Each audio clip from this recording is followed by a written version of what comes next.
তোরা কোন ধরনের কোনখান থেকে শিক্ষিত? তোরা কিসের শিক্ষিত? তোরা তো এই দেশের যারও সন্তান। তোরা এই দেশের সন্তান না, এই দেশের যারও সন্তান। তোরা এই দেশটাকে ধ্বংস করছো। 2024 সালে যে দেশ স্বাধীন করছে, বাংলাদেশের জনগণের স্বাধীনতা দিছে, বাংলাদেশের জনগণ সুখে শান্তিতে থাকার জন্য। এখন গেছে কই সেই সুখ? এখন শান্তি কই গেছে কই? সকালবেলা গাড়ি নিয়ে যায়, তাও গ্যাস পায় না। কিসের জন্য? কোন কারণে? স্বাধীন করছেন না, স্বাধীন দেশ না? তাহলে স্বাধীনতা দিয়ে যান, স্বাধীনতা দিয়ে যান। আর নাইলে নাইমা যান, নাইলে নাইমা যান, গদি ছাইরা দেন, আল্লাহ গদি ছাইরা দেন। সারা বাংলাদেশ এক নামে পরিচিত, নাহিদ ইসলাম, আক্তার হোসেন, সার্জিস আলম, এদেরকে সবগুলোরে ধরে নিয়ে আসেন। 2024 সালে যে দেশ স্বাধীন করছে, বাংলাদেশের জনগণের স্বাধীনতা দিছে, বাংলাদেশের জনগণ সুখে শান্তিতে থাকার জন্য। এখন গেছে কই সেই সুখ? এখন শান্তি কই গেছে কই?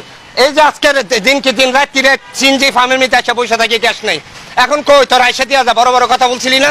এখন মানুষের সুখ শান্তি দিয়া যা, গ্যাস দিয়া যা, তেল দিয়া যা, পানি বিদ্যুৎ দিয়া যা, সবকিছু দিয়া যা।